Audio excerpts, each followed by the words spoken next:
Halo, ketemu lagi dengan gua Iman Vigano. Melanjutkan video gua sebelumnya. Kali ini gua akan membahas soal kelanjutan dari bagaimana cara melihat dan membeli Vespa orisinil. Setelah kemarin kita membahas soal cat, sekarang kita ke bagian body. Yang harus kalian perhatikan, di bagian body ini menyinggung ke belakang sebentar, bahwasanya nut-nutnya harus benar. Vespa orisinil itu nut-nutnya tegas, tidak ada yang tertutup dempul. Setelah kalian cek semua nut-nutnya, kalian lanjut ke sektor deck. Jangan sampai kalian dapat yang decknya udah gantian. Cara melihatnya bagaimana? Kalian lihat di gambar ini, just. Nah, antara dek bawah dan sayap itu tekukannya harus sama, platnya harus sama, bentuknya harus sama tuh. Kalau ada tebal sebelah atau kecil, gede gitu, itu kalian sudah harus curiga. Berarti deknya ada kemungkinan pernah diganti. Kemudian cek di bagian depan sayap bawah, tempat paku keling. Kalau orisinil, Vespa orisinil, biasanya di paku kelingnya, bagian depannya itu ada, karena pabrikan, dia ada kayak semacam tanda. Kayak semacam tanda hashtag, atau tanda garis, atau tanda L. Kayak begini nih. Nah, biasanya ada tanda seperti itu. Kalau dia polos aja, itu kalian udah harus, ya, tanya-tanya deh, bener apa enggak, harus pikir-pikir juga. Karena gini, rail deck, list deck, itu bisa diganti, dibelikan gitu ya, diganti yang sama Pak. Tapi kalau untuk paku itu diganti baru, nah itu ada tanda-tanda yang susah untuk disamakan dengan yang bikinan pabrikan. Setelah kalian lihat paku itu, lanjut ke bawah. Nah, ini kalian harus ngomong nih ke orangnya, tolong dimiringin. Atau kalau kalian mau agak capek sedikit, kalian agak jongkok tuh, disenterin pakai handphone atau emang bawa senter, siapin.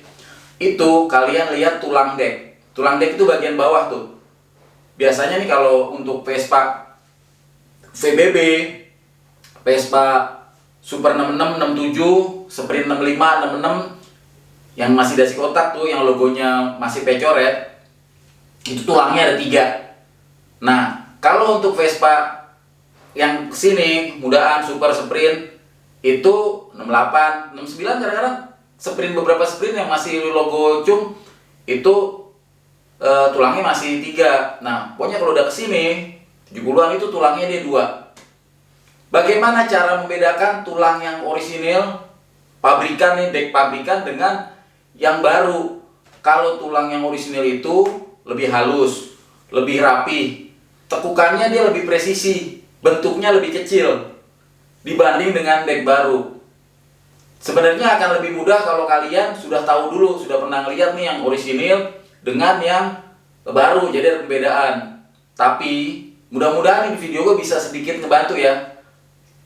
Deck yang tulang deck yang orisinil tuh kayak gini nih. Nah, kurang lebih seperti itu. Jadi kalau deck baru itu biasanya dia lebih lebar terus agak kasar. Nah, tuh lo lihat di situ. Kalau lo kelihatan decknya nggak halus, nggak presisi, lo bisa tanya dulu. Apalagi kalau tulangnya beda tuh, lo tanya aja. Intinya lo sebagai pembeli, lo berhak untuk tanya gitu. Dan sebagai penjual, ya lo juga kasihlah informasi yang dibutuhkan oleh calon pembeli lo. Lo jangan bosen gitu. Setidaknya lo sharing pengalaman lo. Walaupun ada ya. Dan kalau menurut gue sih banyak nih saat ini kayak gitu. Penjualnya berlindung di balik ketidaktahuan. Jadi dengan gampangnya aja, nggak mau ribet ya. Wah, gue nggak tahu, dapatnya begitu aja.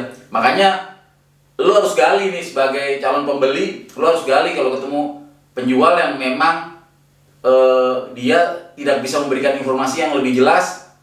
Baik itu memang dia tidak mengerti ataupun pura-pura tidak mengerti gitu. Tapi nggak ada salahnya kita tanya gitu. Siapa tahu dia tipikal penjual yang memang mau memberikan informasi gitu. Jadi lo bisa saling mendapatkan info, dan yang menjual juga nggak akan rugi kok kalau lo ngasih informasi seperti itu. Itu akan jadi ladang amal lo selama pembeli lo ini pakai ilmu yang lo sharing. Lanjut, setelah lo melihat dari sektor deck, usahakan orisinil ya, karena kalau lo nggak orisinil, ya kalau lo kita bermain di Vespa orisinilan, kalau tipenya nggak langka amat gitu, mending lo skip aja deh. Lanjut kemudian ke mesin. Begitu lo udah serap nih ya, lo buka tuh, masuk ke sektor mesin, lo buka tuh box mesinnya. Nah, yang pertama lo lihat itu apa? Magnet. Kalau magnet yang orisinil masih kayak begini nih paku kelingnya. Nah, bentuknya kayak gitu, masih ada kayak garis-garisnya gitu ya.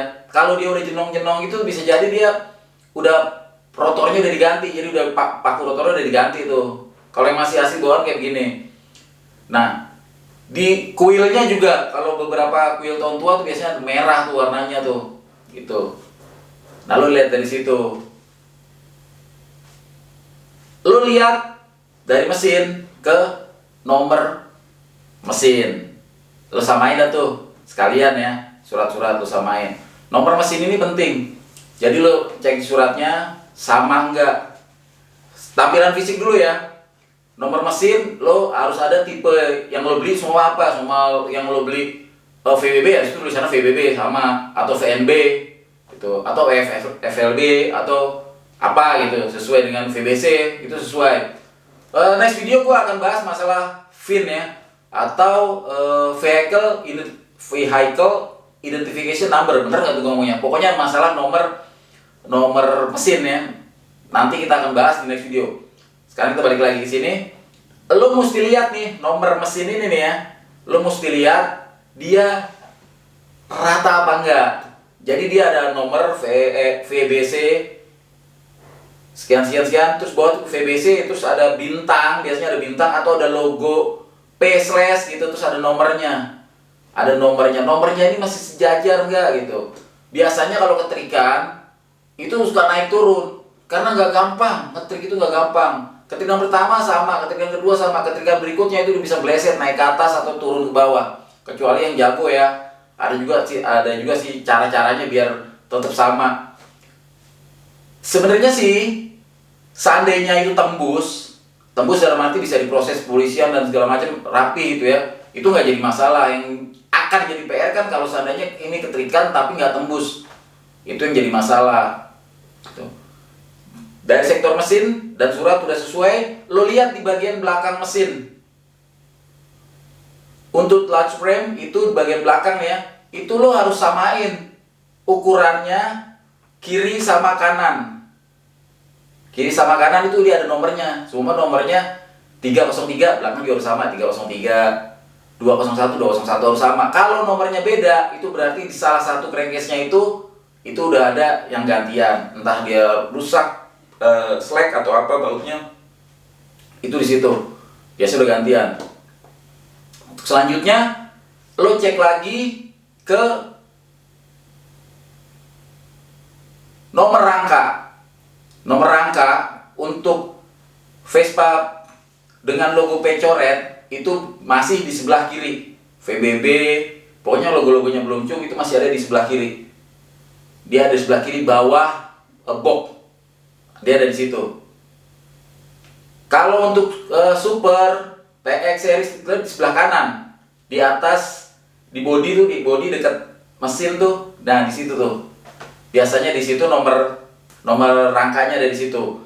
Kalau untuk small frame PTS, pas kalian buka cover mesin sebelah kanan, itu ada di atasnya, di situ nomor rangkanya.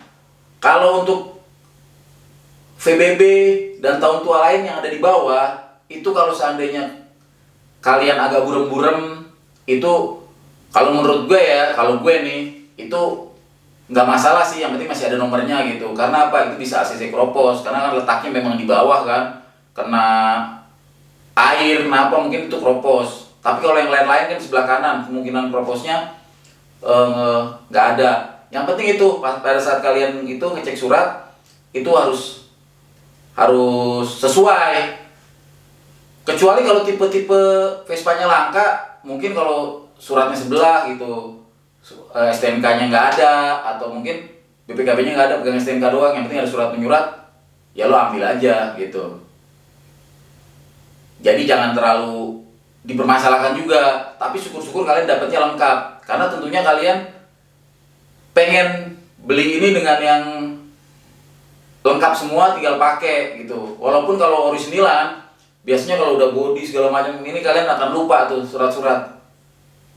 Tapi itu wajib sih kalau seandainya kalian pengen dapat yang super istimewa. Jadi bodinya cakep semua, suratnya juga lempeng dan hidup lagi. Kemudian lanjut ke bagian pinggul. Bagian pinggul tuh bodi belakang tuh ya. Itu kan biasanya namanya juga Vespa lama ya. Itu kan dari sok belakang. Biasanya kalau yang pemiliknya nggak care, nggak peduli, nggak diganti, dalam arti kalau sudah aus, itu kan dia akan menonjok. Apalagi kalau seandainya bebannya berat ya, kan dia akan berbentur-bentur. Dia shock breaker, ada bantalannya. Nah, kalau bantalannya aus atau apa, dia kan akan bentur. Nah, di situ rentan karat dan kropos. Dia bisa jadi di bagian dalamnya tuh kropos, atau pinggul sebelah kanannya seperti gambar ini nih.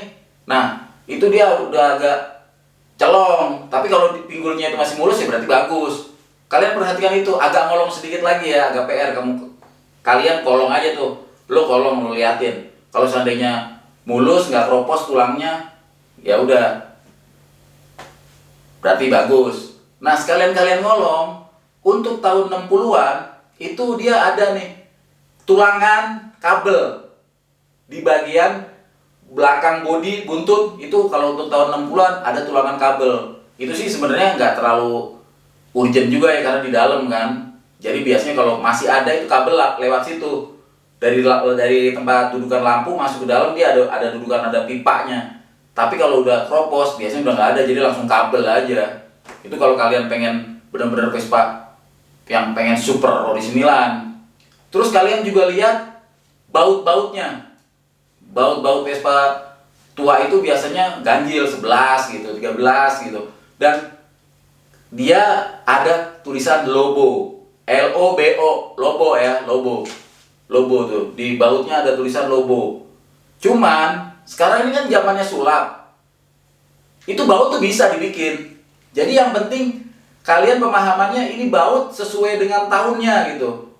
Kalau dia udah terlalu mengkilat atau apa, sementara motor itu udah tua umurnya kan, kalian bisa ngeliat tuh, wah ini mah bautnya udah gantian gitu, dibikin seperti itu gitu. Tapi kalau memang aslinya karakter warna baut lama itu akan beda karat-karatnya atau apa, entah L-nya terkikis atau apa, beda dengan baut yang baru. Karena apa? Sekarang ini karena banyak peminatnya, Vespa ini banyak replikanya, baik dalam segi part-part sampai orisinil sedetail baut itu juga pasti ada palsunya. Pasti ada yang ngakalin, karena buat yang fanatik kan, wah bautnya masih Lobo nih. Nah, para penjual, para pembuat ini kan memanfaatkan hal itu, memanfaatkan orang-orang yang memang mencari keorisinalitasan yang kebeli buat gue. Nyari orisinil pokoknya yang banget keorisinalannya. Jadi ya kayak gitu, sampai bautnya juga diperhatikan dari segi ukuran dan tulisannya. Plus kalau tahun tua itu biasanya masih make baut, dia pakai baut min. Nah itu, nih kayak gini nih, ini buat di dashboardnya tuh pakai baut min. Kayak gitu, di tempat joknya juga tuh bautnya min juga. Jadi kayak gitu. Kemudian setelah kalian lihat baut-baut udah diperhatikan juga, kalian tes jalan, mesinnya gimana, enak apa enggak, bisa lepas tangan enggak. Kalau lepas tangan maksudnya sekedar tes, dia berarti dia stabil gitu. Walaupun nggak bisa jaminan juga ya, stabil atau enggaknya. Bisa jadi kan dia nggak stabil karena mungkin karet sasisnya atau mungkin shock breakernya gitu. Jadi banyak hal juga yang mendukung mendukung atau mempengaruhi hal itu. Intinya sih kalau dari gue ya, yang penting nih body dulu. Karena apa? Mesin itu lo bisa rebuild, lo bisa bongkar, lo bisa benerin, bisa segala macem. Tapi kalau body itu, kalau lo dapetnya sulapan, lo agak repot men. Apalagi sampai dapet yang repaint dibikin kayak ori. Wah, mudah-mudahan lo nggak dapet yang kayak begitu ya. Kemudian yang terakhir, nggak kalah penting, yang lo harus perhatiin, aksesoris yang nempel. Kenapa ini penting? Penting banget malah. Walaupun itu di bawah dari kualitas cat ya, karena perintilan ini bisa dicari. Kalau seperti yang gue bilang kemarin, kalau cat itu lo harus punya pintu Doraemon buat balik lagi gitu. Perintilan ini harganya agak mahal, bukan agak, mahal banget. Jadi lo harus lihat pertama kali gue lihat speedometer. Speedometernya ori apa enggak. Kemudian lampu stop. Lampu stopnya ori apa enggak, lampu depan. Spare part asli itu umumnya pakainya Siem, Viem tuh. Tipe-tipe tertentu dia pakai Scarlett, Hella. Sebetulnya ini nggak cuman sekarang aja ya. Dari dulu itu udah banyak gitu. Banyak repro. Cuman sekarang itu lebih, bahasanya apa ya? Lebih ngeri kalau menurut gue. Karena apa? Repronya udah presisi banget. Dan kawan-kawan itu biasanya, lo harus pahami nih, ori atau impor. Kadang-kadang mereka ini ori impor. Ori ya ori. Kalau menurut gue, ori ya ori bawaan motor, Siem atau Scarlett atau Hella gitu. Tapi kalau udah impor itu ya reproduksi yang mungkin bikinan negara tertentu gitu. Cuma dia lebih presisi. Gua sendiri jujur, gua agak keder gitu ya kalau melihat, ini mirip banget gitu. Beda dengan dulu tuh biasanya ada sempet, kalau istilah gue gitu ada Siem Jawa, Siem Bandung, karena bikinan orang kawan-kawan dari Jawa, bikinan nanti kawan-kawan dari Bandung gitu. Itu gitu. Walaupun sekarang juga udah canggih-canggih ya. Cuma kalau gue untuk melihat kembali lagi ke sesuai tahunnya, seperti yang kayak baut.